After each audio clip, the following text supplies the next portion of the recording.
Hello, bachcho. Let's read out the questions. Question says, consider a uniform spherical charge distribution of radius r1 centered at O.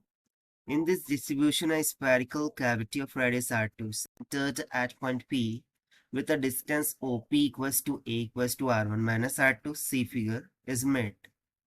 So diagram में आप देख सकते हैं कि एक uniform spherical charge distribution किया गया है। तो उसके लिए रेडियस कैपिटल R1 है, इसको सेंटर्ड किया गया है O पर, और उसमें एक स्फेरिकल कैविटी है जिसका रेडियस R2 के इक्वल है और इसे सेंटर किया गया है P पर, और P से O तक का डिस्टेंस A के इक्वल है जो कि बेसिकली R1 माइनस R2 है। So if the electric field inside the cavity at a position small r is E of r, then the correct statement is R. So बोला जा रहा है कि कैविटी के अंदर स्मॉल r डिस्टेंस पर electric field E R के बराबर हो। सो जो भी करेक्ट स्टेटमेंट होंगी वो हमें यहाँ पर चूज करना है। तो चलिए स्टार्ट करते हैं सोल्यूशन से, but before of that let's talk about the key concept which we are going to use here for this question.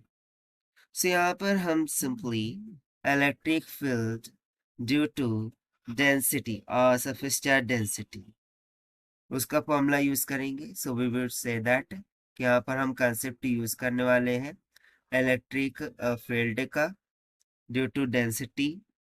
सो वो हो जाएगा rho divided by 3 epsilon not times of radial vector R की। ठीक है, सो बस इसी फॉर्मूले का हम यहाँ पर यूज करना है। सो इसके द्वारा अब यदि हम इसको डायग्राम थोड़ा बड़ा करके दिखाएं, सो लेट्स सपोज कि ये इस तरीके से स्फेरिकल चार्ज डेंसिटी है, ये उसका सेंटर ओ है और ये कैविटी हो जाएंगी। ठीक है, यहाँ से यहाँ तक जो कि सेंटर की गई है पी पॉइंट पर। सो हम मान लेते हैं कि at a distance of R electric field बोला जा रहा है inside to the cavity. So इतना जो डिस्टेंस है उसको हम आर मानते हैं। So from this point to O point जो डिस्टेंस है वो ए के बराबर है। ठीक है, सो यहाँ पर यदि मैं जो पी है और ये जो पॉइंट है इसको मैं क्यू मानूं, सो यदि मैं यहाँ से पी क्यू वेक्टर की बात करूं, so this must be equals to, इसको हम मान लेते हैं R1 वेक्टर। सो ओ पॉइंट से जो रेडियल वेक्टर होगा उसको हम मान लेते हैं R2 vector. So P Q vector this will be goes to R2 vector minus में R1 वेक्टर, क्योंकि हमें क्या गिवन था कि OP is equal to R1 minus R2 है। So OQ vector this must be equal to क्या होगा R2 minus में R1 vector. So now we will try to find the electric field E.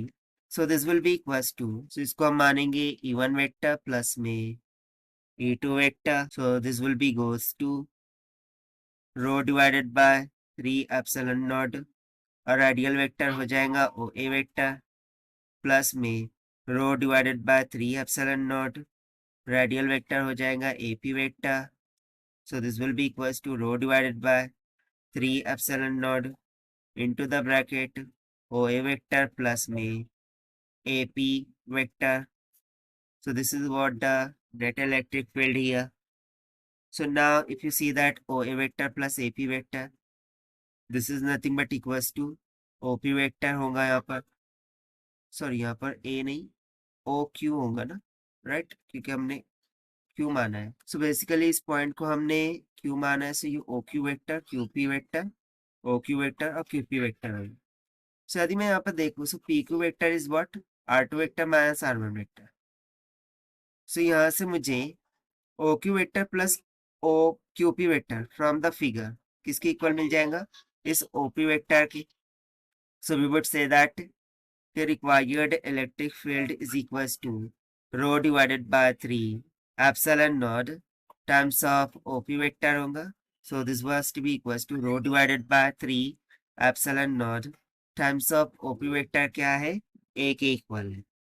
So यहाँ से हमें समझ में आता है कि जो इलेक्ट्रिक फील्ड है it is uniform, the electric field is uniform electric field क्या है यहाँ पर, यूनिफॉर्म है, and magnitude both its magnitude and and direction depends on